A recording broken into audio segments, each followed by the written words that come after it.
Nessa aula, vamos entender como que a sacarose, e isso aconteceria com qualquer outro soluto, influencia o potencial químico da água e, portanto, o potencial hídrico.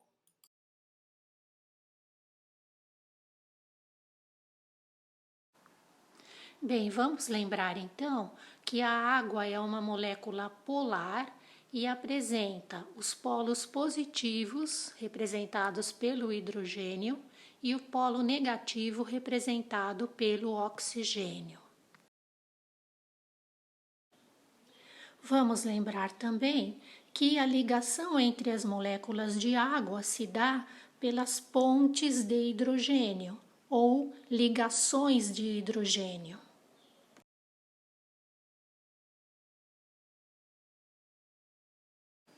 Já a molécula de sacarose é formada por átomos de carbono, átomos de hidrogênio e átomos de oxigênio.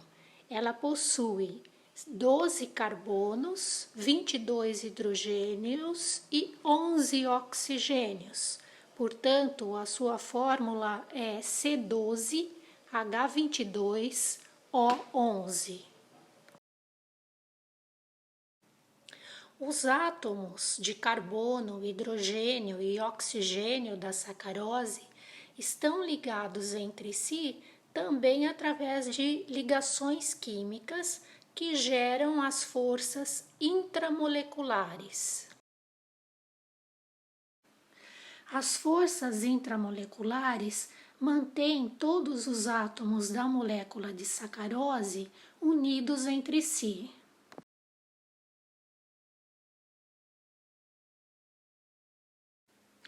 Vemos então que cada molécula de sacarose passa a ser envolvida por várias moléculas de água.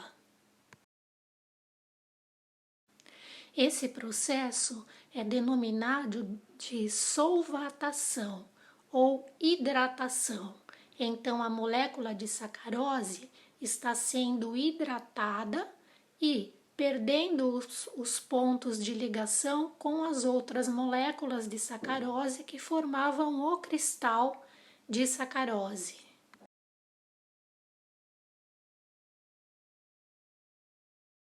Do lado esquerdo da figura 19, observamos várias moléculas de sacarose unidas pelas ligações de hidrogênio e formando o cristal de sacarose. Do lado direito, observamos que várias moléculas de água se unem a vários pontos da molécula de sacarose através das ligações de hidrogênio. Com isso, as várias moléculas que compunham o cristal de açúcar vão se separando umas das outras e vão então se dissolvendo na água.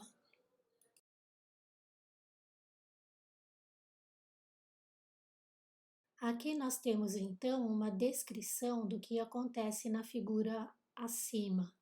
Então, em linhas gerais, as moléculas de água envolvidas no processo de dissolução da sacarose vão ocupando vários pontos da molécula de sacarose, pontos que faziam a ligação entre as moléculas de sacarose e, portanto, essas moléculas que estão envolvidas nesse processo, elas são incapazes de realizar qualquer movimento.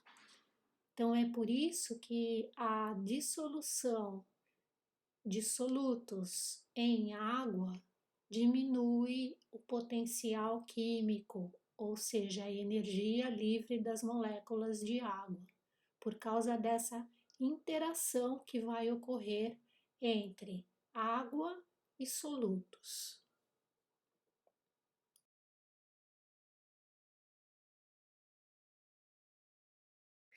A ligação das moléculas de água com as moléculas de sacarose diminui a energia livre das moléculas de água, e, portanto, diminui o seu potencial químico, diminui a capacidade de realização de trabalho e diminui, portanto, o potencial hídrico.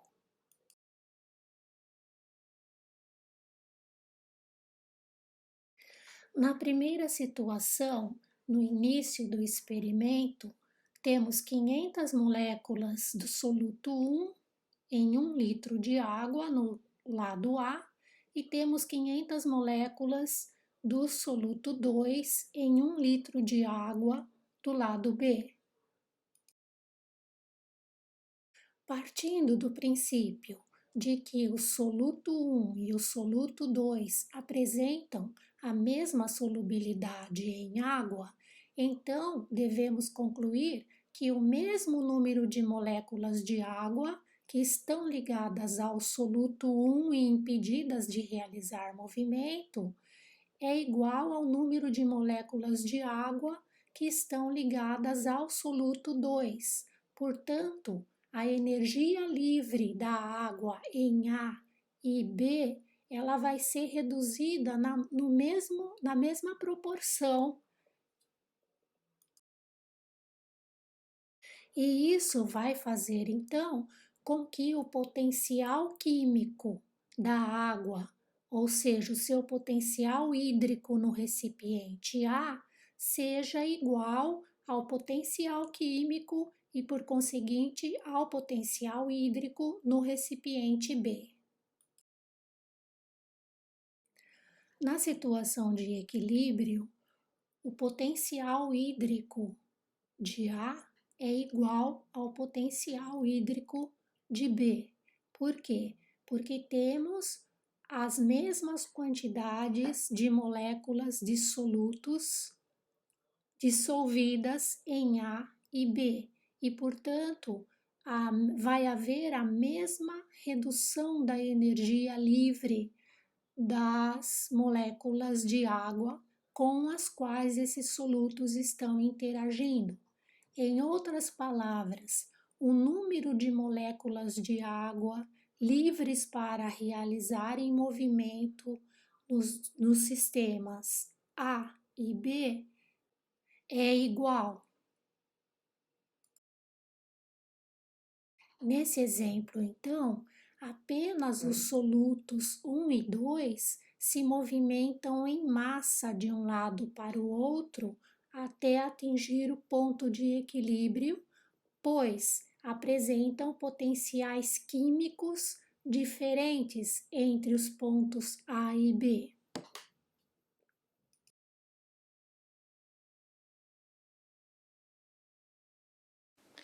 Então, quanto mais sacarose tivermos dissolvida em uma solução, quanto maior for a quantidade de moléculas de sacarose presentes, mais moléculas de água vão participar do processo de solvatação. Então, as moléculas de água que ficam aderidas às moléculas de sacarose, elas perdem a sua energia livre, a sua capacidade de realizar movimento.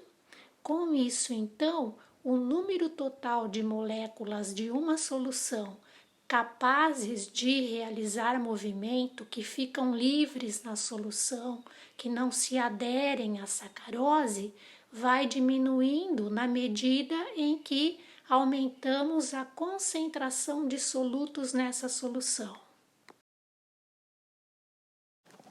E isso faz com que o potencial químico da água naquela solução com alta concentração de sacarose vai diminuindo na medida em que essa concentração for aumentada, ou seja, a dissolução de quantidades cada vez maiores de sacarose naquele volume de água faz com que o seu potencial químico, ou seja, o seu potencial hídrico, seja diminuído, pois as moléculas de água vão perdendo a capacidade de se movimentar, vão ficando imobilizadas quando se ligam às moléculas de sacarose durante o processo de dissolução. E é por isso que no nosso exemplo da osmose, as moléculas de água fluem do recipiente B, que não tem solutos, para o recipiente A, que tem 500 moléculas de sacarose dissolvidas. Então, a energia livre no recipiente B é maior do que no recipiente A, e isso determina a direção da água.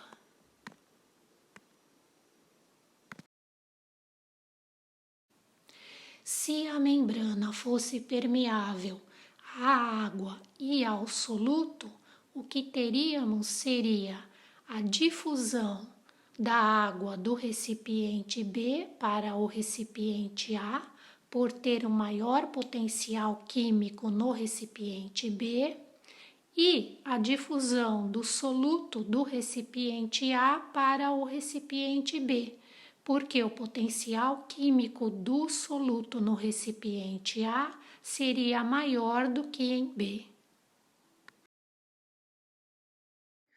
No início do experimento, o potencial hídrico em A é menor que o potencial hídrico em B. Isso porque as moléculas de sacarose vão reduzir o potencial químico da água em A em relação ao potencial químico da água em B, devido àquele fato em que as moléculas de água vão ficar presas às moléculas de soluto.